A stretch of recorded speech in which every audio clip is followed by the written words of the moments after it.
Actual విషయం విజయవాడలో Telugu Desam party అధికార ప్రతినిధి లంకా దినకర్ ఉన్నారు. దినకర్ గారు, వెంకయ్య నాయుడు ఉపరాష్ట్రపతి అభ్యర్థిత్వం సరే ఒక రకంగా సంతోషం, తెలుగు వ్యక్తి ఉపరాష్ట్రపతి స్థానానికి వెళ్ళడం, కానీ కొంత తెలుగు రాష్ట్రాలు వెంకయ్య నాయుడు లాంటి గొప్ప వ్యక్తి సపోర్ట్ ని ఏమన్నా కోల్పోతున్నాయని మీ మంత్రులు అదే రకమైన అభిప్రాయం వ్యక్తం చేశారు వారి అభ్యర్థిత్వం ఫైనల్ అయ్యే ముందు.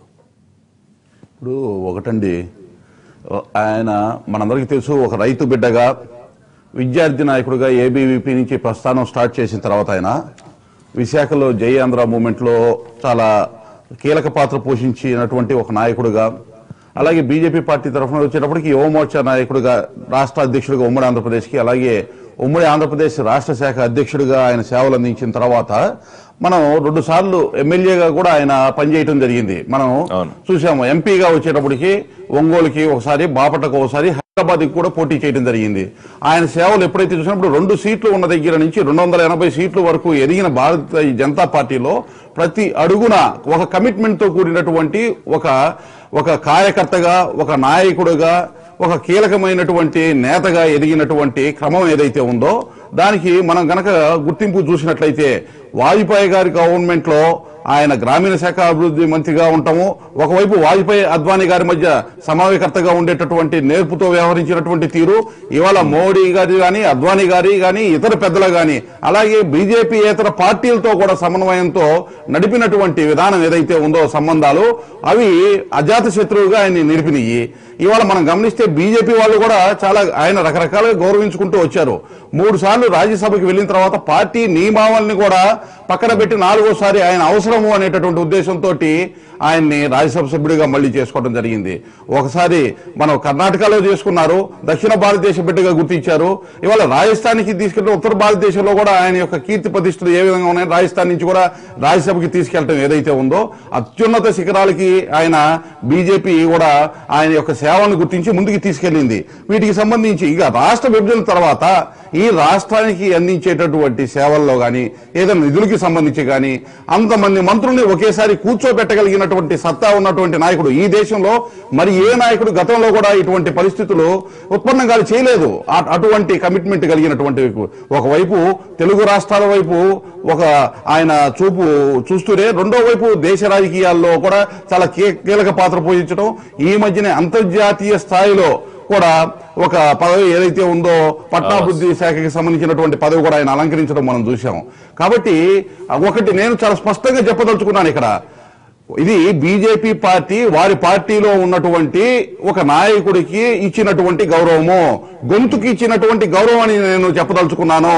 ఎందుకంటే ఆయన మాటలతోటే ఆయనకున్నటువంటి డిటర్మినేషన్ ఏదైతే ఉందో దానికి బీజేపీ పార్టీ ఇచ్చినటువంటి ఒక గుర్తింపు అని చెప్పొచ్చు. లాభనష్టాల సంబంధించి మాట్లాడేటప్పుడు రాజకీయాల్లో ఆయా పార్టీలు వాళ్ళ పార్టీ యొక్క అంతర్గత వ్యవహారం వాళ్ళు తీసుకునేటటువంటి నిర్ణయాలు ఉంటాయి. కానీ ఆయనకి అత్యున్నత గౌరవం అయితే ఇచ్చారు, బీజేపీ అత్యున్నతమైన గౌరవం ఇచ్చారు. ఒకటి మాత్రం వాస్తవము, ఏ పార్టీ ఏ నాయకుడు కూడా గొంతుకి గౌరవం ఇంత భారీ స్థాయిలో ఇచ్చిన దాఖలాలు దేశంలో ఇంతవరకు కనపడలేదు. దాన్ని బట్టి ప్రతి ఒక్కరోడు తెలుగు వారిగా మనం అందరం కీర్తించాలి. రెడ్ దినకర్ గారు మాట్లాడదాం. కృష్ణారావు గారు, ఇందాక మనం అనుకున్నట్టు బ్రేక్ ముందు దక్షిణాదిన బలపడాలనుకుంటూ ఉన్న బీజేపీ కీలకంగా ఉన్న వెంకయ్య నాయుడు గారిని ఉపరాష్ట్రపతి ఇచ్చి గౌరవిస్తున్నారు, కానీ ఒక గొప్ప నాయకుడిని ఇక్కడ మిస్ అవుతున్నారా? రెండోది, వారి సపోర్టు ఇక తెలుగు రాష్ట్రాలకు ఉండదు అనే బెంగ ఉండే అవకాశం ఉందా? ఒకటి ఏంటంటే 1967 వరహగిరి వెంకటగిరి గారు లాస్ట్ ఉపరాష్ట్రపతి, ఆంధ్రప్రదేశ్ సంబంధించిన ఆయన. 50 ఏళ్ల తర్వాత ఇప్పుడు మళ్ళీ మన ఉపరాష్ట్రపతిగా తెలుగువాడు అయినటువంటి వెంకయ్యనాయుడు అవుతున్నాడు వివిగిరి తర్వాత. ఈయనకి ఎంతో ప్రేమ నిజంగా ఆంధ్రప్రదేశ్ పట్ల, అంటే తెలంగాణ కూడా మనం కలుపుకుంటే మొత్తం తెలుగు ప్రజలు మంచి మహాప్రేమ ఇతనికి. అది కూడా నాకు అర్థం కాదు. ఇప్పుడు మన మెంటాలిటీకి ఆయన మెంటాలిటీకి 35 ఏళ్ల క్రితం ఆయన్ని చివరిసారిగా ఈ ఆంధ్ర ప్రజానీకం ఓట్లేసి గెలిపించారు.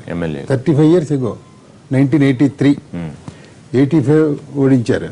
77 సరే ఆయన రాజకీయ ప్రస్థానమే 77తో లోక్సభకు పోటీ చేసి ఓడిపోయారు. తర్వాత బాపట్ల ఓడిపోయారు, హైదరాబాద్ ఓడిపోయారు. ఇక అక్కడి నుంచి ఇక ఈ ప్రత్యక్ష రాజకీయాలు లేరు. సరే పక్క రాష్ట్రం నుంచి గెలవడం, రాజస్థాన్ నుంచి గెలవడం ఇదే. అయినా కూడా ఆయన మాత్రం ఈ loves only this people. Though people doesn't ఆయన ఎలక్ట్ చేసుకోకపోయినప్పుడు కూడా ఆయనకి ఇది అది చాలా గొప్ప విచిత్రమైన చాలా గొప్ప విషయం, అది విశేషమైన వ్యవహారం. అది అలాగే ఆయన ఇందాక మన మిత్రులు వేణుగోపాల్ రెడ్డి గారు చెప్పిన ఇంకోటి చెప్పిన భారతీయ జనతా పార్టీ ఇవాళ ఉన్న పరిస్థితి, ఎందుకంటే ఈయన భారతీయ జనతా పార్టీ ఈయన జనసంఘు ఆర్ఎస్ఎస్ ఇవన్నీ అయిపోయిన తర్వాత ఈయన హయాంలోనే అతను 1980లో భారతీయ జనతా పార్టీ పుట్టినప్పుడే ఈయన ఎమ్మెల్యేగా కూడా అప్పటికి ఉన్నాడు ఎమ్మెల్యే. ఈయన 80లో భారతీయ జనతా పార్టీ ఎమ్మెల్యేగా కన్వర్ట్ అయ్యారు. అయితే చేస్తే దీని ఎదుగుదల ఇలా అంటే ఇది ఇలా ఉండాలి అలా ఉండాలి అని చెప్తే ఇప్పుడు తెలుగుదేశం వ్యవహారం అది ఎందుకు, అది పుట్టగానే 9 నెలల్లో అధికారంలో రావడం, దాని అంతా గ్రాఫ్ చూస్తే 35 ఏళ్ళు అవుతుంది ఆ పార్టీ పుట్టి. దాని గ్రాఫ్కి దీని గ్రాఫ్ మరి దీనికి ఎంతకన్నా ముందే పుట్టిన పార్టీ కదా, దీని సంగతి ఎలా ఉంది అని దానికి కేవలం వెంకయ్యనాయుడు గారే కారణమా అంటే అది కాదు. బట్ ఒకటేంటంటే ఆయన పెద్ద నాయకుడిగా కొంత ప్రభావం చూపిస్తున్నమాట వాస్తవం.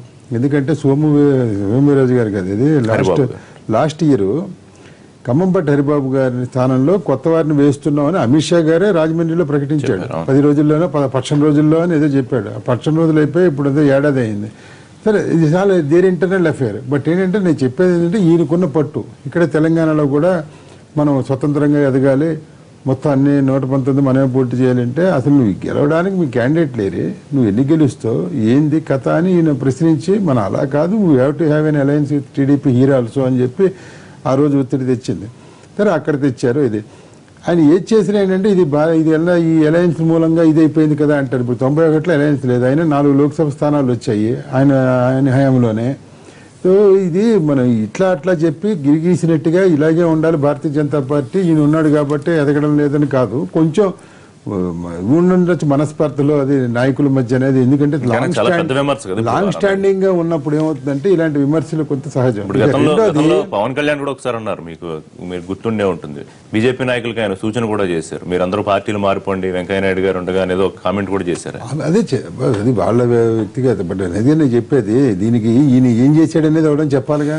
పలానా విధంగా అంటే ఇప్పుడు నేను ఒకడు హరిబాబు వ్యవహారం ఒకటి చెప్పాను. బికాజ్ హరిబాబు ఆయన మిత్రుడు, ఇద్దరు కలిసి ఎమర్జెన్సీలో మేసా కింద అరెస్ట్ జైల్లో ఉన్నారు కాబట్టి ఆయన తప్పించడానికి ఇష్టం లేకేమో అయ్యి ఉండొచ్చు ఒకటి దాని. బట్ మొత్తం మీద చూస్తే ఓవరాల్ గా ఇప్పుడు అక్కడేమో అలయన్స్ లో ఉన్నారు, 2 లోక్సభ వచ్చాయి, 4 అసెంబ్లీ వచ్చాయి, 2 మంత్రి పదవులు వచ్చాయి, ఇంకేవో చిన్న చిన్న ఎమ్మెల్సీలు కూడా 2 తీసుకున్నారు వాళ్ళు 2 దఫాలుగా. మీరు అదే అనేది దీనికి అంతటికీ ఆయన అకౌంట్ లో వెయ్యాలా లేదా అనేది ఇక్కడ డిస్ప్యూటబుల్ వ్యవహారం ఒకటి. నెంబర్ 2 మీరు తమిళనాడు తీసుకోండి, ఇది తీసుకోండి, కేరళ కానీ కర్ణాటక కానీ, మామూలుగా ఈయన కంట్రిబ్యూషన్ వల్ల అదంతా ఇప్పుడు ఉన్న పరిస్థితి అని అంటే నేను ఐ డోంట్ యాక్సెప్ట్ దట్. అది లోకల్ గా లీడర్షిప్ వ్యవహారం. అలాగే కర్ణాటకలో ఆల్రెడీ అధికారంలోకి వచ్చింది, ఇది నాట్ ఫస్ట్ టైం.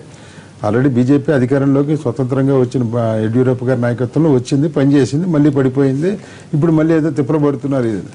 సో అక్కడ కర్ణాటక ప్రత్యక్ష రాజకీయాల్లో ఈయన నాకైతే నాకు తెలిసి ఆ ఇన్ఫర్మేషన్ లేదు. కేరళ అంతే, తమిళనాడు అంతే. తమిళనాడులో ఏంటంటే ఈయన బికాజ్ ఈ was central minister, BJP national ప్రెసిడెంట్గా చేశాడు. ఇవన్నీ చేయడం బట్టి పరిచయాలు అవి ఉండడం వేరును, రాజకీయాలు చేసే దగ్గర వ్యవహారం పార్టీ రాజకీయ కార్యకలాపాలు నడిపే దగ్గర మాత్రం ఈయన కంట్రిబ్యూషన్ ఉన్నట్టుగా నాకు తెలియదు. సో ఇది బట్ ఒకటేంటంటే నేను మొదట చెప్పినట్టు ఇంత పెద్ద వాయిస్ ఉన్నవాడు ఆయన ఈవేళ గొంతు కోల్పోవాల్సి ఉంటుంది. అంటే ఇప్పుడు కొత్తగా ఆంధ్రప్రదేశ్ విభజన తర్వాత రావాల్సిన ప్రాజెక్టుల విషయమో అందాల్సిన సహకారం ఇప్పుడు ఆయన రాజ్యసభకి ఉపరాష్ట్రపతికి ఉన్నట్టు ఎక్స్ అఫీషియో హోదాలో చైర్మన్ గా ఉంటారు.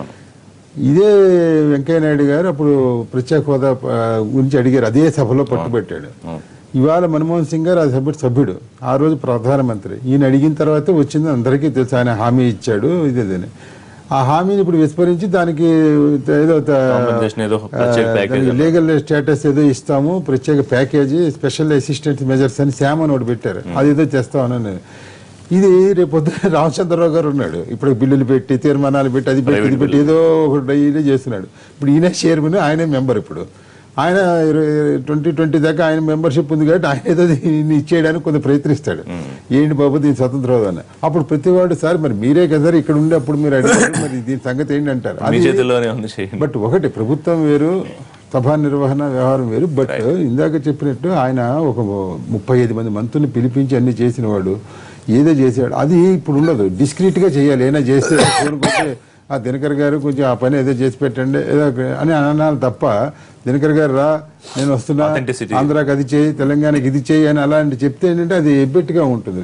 మీకు దేశవ్యాప్తంగా కూడా అది కుదరని పని. రుద్రరాజు గారు, ఎట్లా ఉండే అవకాశం ఉంది అంటే విభజన తర్వాత రాష్ట్రానికి రావాల్సిన నిధులు లేకపోతే ప్రాజెక్టులో లేకపోతే కొత్త సహాయమో ఆ విషయాల్లో వెంకయ్యనాయుడు గారు చాలా కీలక పాత్ర పోషిస్తున్నారని కొంతమంది మంత్రులు కూడా ఆయన వెళ్లకుండా ఉంటే బాగుంటుందని చాలా స్పష్టంగా మీడియాల ముందే చెప్పారు. కానీ సరే ఆయన వెళ్ళక తప్పని పరిస్థితి ఇంకా లాంఛనమే. నిజంగా ఎట్లా నష్టం జరిగే అవకాశం ఏమైనా ఉంటుందా? మీరు ఎట్లా బేసికల్ గా ఈ 3 సంవత్సరాల కేంద్ర ప్రభుత్వం యొక్క పనితీరుని మనం పరిశీలించినప్పుడు డెఫినెట్ గా ఎంతో అంతో మనకి అట్లీస్ట్ ఒక సేవ్ ఉండేది ఈ ఆంధ్రప్రదేశ్ సంబంధించినటువంటి విభజన హామీలో. అది ఆయన మీద కూడా ఆబ్లిగేషన్ ఉంది. ఎందుకంటే ఆయన రాజ్యసభలో సభ్యులుగా ఉన్నప్పుడు it was obligatory on his part. వారు కూడా 5 సంవత్సరాలు కాదు 10 సంవత్సరాలు కావాలనడం, వాళ్ళు మాట్లాడుకోవడం, జయరాం రమేష్ గారితో పలు దఫాలు మాట్లాడడం, ఈ సందర్భంలో డెఫినెట్ గా కొంత మనసులో ఉండి ఉండొచ్చు, అయ్యో మన రాష్ట్రానికి ఏదైనా చేయాలి అనుకున్నంత మేర సాధించిందేమీ మనకు కనపడలేదు. ఎక్కడ కూడా మనకు స్పెషల్ కేటగిరీ స్టేటస్ రాలేదు, 5 ఏళ్ళు లేదు. 5 ఏళ్ళు అనుకున్న దాన్ని వీళ్ళు ఇంప్లిమెంట్ చేయలేకపోయారు. అవకాశం రాలేదంటారా? చేద్దాం అనుకున్నా వారి చేతుల్లో లేదంటారా? లేదేమో అనుకుంటున్నాను. ఎందుకంటే ఉన్న పార్టీ ఆల్రెడీ ఒక డెసిషన్ తీసుకున్నట్టుంది. ప్రైమ్ మినిస్టర్ గారు, అమిత్ షా గారు వీళ్ళంతా ఒక డెసిషన్ తీసుకున్నారని అంటున్నారు. కాబట్టి దాన్ని Bharatiya Janata party national perspective లో దాన్ని ఒక స్టేట్ ఇష్యూ కాబట్టి అంత పెద్ద సీరియస్ గా తీసుకున్నట్టు అనిపించలేదు. దాంట్లో పెద్ద ఇది లేకపోయారు. స్పెషల్ కేటగిరీ మన స్పెషల్ స్టేటస్ అన్నారు, దానికి కూడా నిధులు అసిస్టెన్స్, ఫైనాన్షియల్ అసిస్టెన్స్ అన్నారు. దానికి కూడా ఏమన్నారు, క్యాబినెట్ నాడు అది ఇది అన్నారు. క్యాబినెట్ కూడా ఇప్పటి వరకు ఏం చేయలేదు. సో ఓవరాల్ గా మనకి క్యాపిటల్ కి రావాల్సిన డబ్బులు రాలేదు మనం అనుకున్న దాని ప్రకారం. సో ఈ విధంగా వీళ్ళు చెప్పేది ఏంటి, మన గడ్కరీ గారు చెప్పిన, అమిత్ షా గారు చెప్పిన, వీళ్ళంతా ఏంటి నోషనల్ ఈ హైవేస్ కి సంబంధించి కానీ ఇతర ఇన్ఫ్రాస్ట్రక్చర్ కి సంబంధించి కానీ వీటిలన్నింటినీ ఓవరాల్ పుట్టింగ్ ఆల్ టుగెదర్ వీటిలన్నింటినీ తీసుకుని వచ్చి ఈ ఆంధ్రప్రదేశ్కి ఇన్ని లక్షలు ఇచ్చాం, ఇంత ఇచ్చాం, అంత ఇచ్చాం అంటున్నారు. కానీ స్పెసిఫిక్ గా బ్యాక్వర్డ్ ఏరియా రీజన్స్ ఉన్నాయి మనకి, శ్రీకాకుళం, విజయనగరం, విశాఖపట్నం, ఇక్కడ రాయలసీమలో ఉన్నటువంటి 4 జిల్లాలకి వాళ్ళకి ఇచ్చినటువంటి డబ్బులు అసిస్టెన్స్ వీటిలన్నింటినీ చూసుకుని మైన్యూట్ మనకి 25,000 కోట్లు దాటి రావాల్సిన నేపథ్యంలో అక్కడ వస్తున్నటువంటి చాలా మైన్యూట్ 750 కోట్లు ఒకసారి, 750 కోట్లు ఒకసారి. ఈ పరిస్థితిలో డెఫినెట్ గా ఇది it's obligatory on the part of Venkaiah Naidu గారు. డెఫినెట్ గా ఇప్పుడు హౌస్ లో వారే చైర్మన్ గా ఉంటారు కాబట్టి ఎక్స్ అఫీషియో ఇక్కడ సన్మానాలు జరిగే ఇప్పుడు దాదాపు 2 లక్షల కోట్ల పైచిలకు నిధులు రాష్ట్రానికి తీసుకొచ్చారని చెప్పి వారికి ప్రత్యేకంగా సభ పెట్టి సన్మానం చేసిన పరిస్థితి కూడా చూసాం కదా మనం ఆంధ్రప్రదేశ్ లో. అదే నేను చెప్పాను కదా మీకు, దాంట్లో ఏంటంటే ఇప్పుడు నేషనల్ హైవేస్ ఉంటాయి. హైవేస్ కి సంబంధించి గవర్నమెంట్ ఆఫ్ ఇండియా ఒక 10,000 కోట్లు పెట్టింది అనుకోండి సార్. 10,000 కోట్లు ఈ వ్యాల్యూ గ్రౌండ్ చేయరు. ఎంత పెట్టినా లెటర్స్ సపోజ్ ఎంత పెట్టినా ఎంత చెప్పినా spanning a period of 5 years 10 years ఉంటుంది. దానికి సంబంధించి ఇంత వర్క్ చేస్తే ఇంత ఇస్తారు, అదంతా అలా మెజర్మెంట్ చేస్తూ ఉంటారు, కిలోమీటర్ ఇంత అని చెప్పిస్తూ ఉంటారు. అవన్నీ జరుగుతూ ఉంటాయి. ఇప్పుడే కాదు, పూర్వం నుంచి జరుగుతున్నటువంటి procedure. It's a continuous process. Budgeting అనేటువంటిది ఇప్పుడే జరిగేటువంటిది. ఈ స్పెసిఫిక్ బైఫర్గేషన్ దాంట్లో కనీసం మనం ఆంధ్రప్రదేశ్కి ఉన్నటువంటి విశాఖపట్నానికి మనం రైల్వే జోన్ కూడా సాధించుకోలేకపోయాం. ఇంత పెద్ద మంత్రులు ఉంటే ఏంటి, మీరు భారతీయ జనతా పార్టీ అయితే సాక్షాత్తు రైల్వే మంత్రి గారిని తీసుకుని వచ్చి ఆంధ్ర నుంచి ఇప్పటి వరకు దానికి కూడా మనం తెచ్చుకోలేనటువంటి పరిస్థితి, మనం మిగిలినటువంటి ఇన్ఫ్రాస్ట్రక్చర్ తెచ్చుకోలేనటువంటి పరిస్థితి. వీళ్ళు అనేటువంటిది ఏంటి, government of India bifurcation act లో ఉన్నటువంటి నేషనల్ ఇన్స్టిట్యూట్స్ అన్ని కూడా they are already there in the bill. దాన్ని బిల్లునే ఇంప్లిమెంట్ చేయలేకపోతున్నారు. ఏం పడుతుంది సార్, ఎక్కడ పడుతుంది? ఇప్పుడు దుగ్గరాజపత్రం పోర్ట్ లేదు, కడపలో ఉక్కు ఫ్యాక్టరీ లేదు, బ్యాక్వర్డ్ ఏరియాకి అడుగుతున్నాడు. నాకైతే ఇప్పటి వరకు ఈ 3 సంవత్సరాల్లో కూడా ఏం కాంట్రిబ్యూట్ చేసినట్టు ఏం కనిపించడం లేదు. ఫ్యూచర్ లో ఉపరాష్ట్రపతిగా వారు వెళ్ళినా వారి సపోర్ట్ మాకు ఉంటుందని ఆశిస్తున్నాం, ఎటువంటి అడ్డంకులు ఉండవని కోరుకుంటున్నాం నిన్న వారు అన్నారు కదా.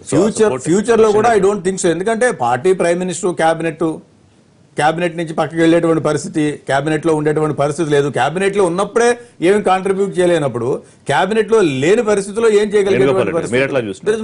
ఏకీభవిస్తారా రుద్రరాజు గారి ఒపీనియన్ తో? 100% రుద్రరాజు గారితో ఏకీభవిస్తాను.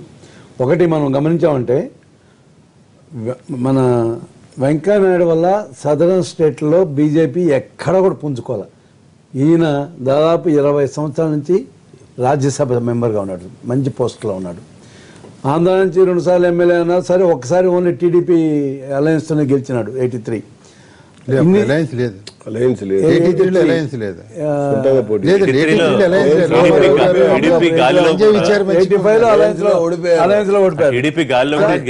మా వ్యూ ఏంటంటే వెంకయ్యనాయుడు గారు ఓ మంచి రాజకీయ నాయకుడు, మంచి పార్టీ ఉన్నటువంటి రాజకీయ నాయకుడు, ప్రజానాయకుడు మాత్రం కాదు.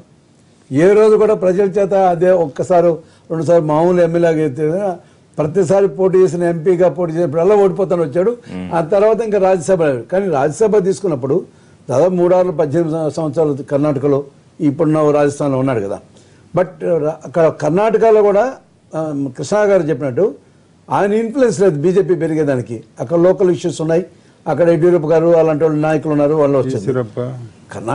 కేరళలో లేదు, తమిళనాడు లేదు, కర్ణాటక, ఇక్కడ కూడా బీజేపీ ఆంధ్రాలో ఎదగకుండా పోయేదానికి కారకుడు వెంకయ్య నాయుడు గారని ఒక బీజేపీ నాయకుల్లో నేను కూడా చెప్తున్నాను, బీజేపీ నాయకుల్లో ఉన్నటువంటి అభిప్రాయం.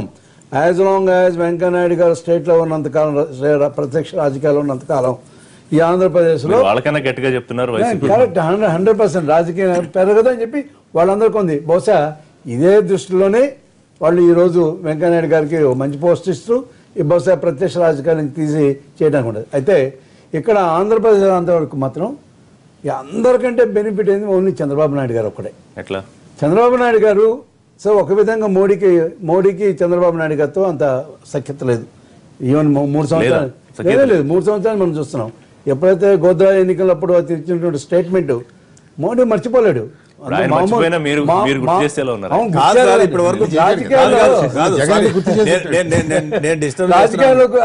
ఇప్పటి వరకు అసలు ప్రధానమంత్రి గారిని ఎన్ని నెలల క్రితం ఆయన కలిశారు? నాకు తెలిసి ఉండగా 1 సంవత్సరం క్రితం కలిశాడు ముఖ్యమంత్రి. ఆ తర్వాత నుంచి ఆయనకి అపాయింట్మెంట్ కూడా లేదు ఇప్పటి వరకు. చంద్రబాబు నాయుడు గారు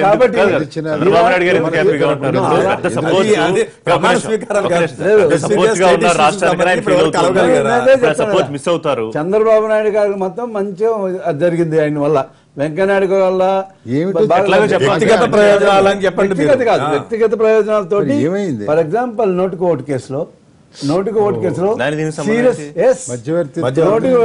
ఓటు కేసులో కేసీఆర్ కి తర్వాత చంద్రబాబు నాయుడుకి మధ్యవర్తం చేసి ఆ కేసుని నీరుగార్చగలిగింది.